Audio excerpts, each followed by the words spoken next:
In this short tutorial, I'll show you how to share your screen on a Snapchat video call. Sharing your screen can be super useful for showing photos, videos, or even browsing the web with your friends and family during a video call.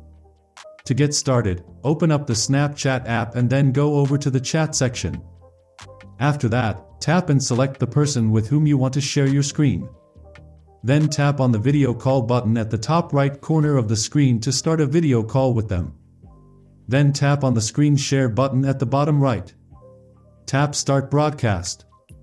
Now, after 3 seconds, you'll share your screen with the person you are video calling.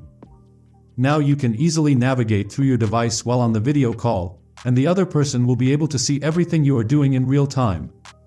This feature can be handy for showing friends how to use a new app, troubleshooting tech issues together, or simply sharing fun moments from your phone. To stop sharing your screen, tap Stop Sharing. So that wraps up this tutorial. If you have any questions about this whole process, please let me know in the comments section below. And if this video helped you out, please give it a big thumbs up and subscribe to this channel for more tutorial videos like this one. Thank you so much for watching, and have a good day.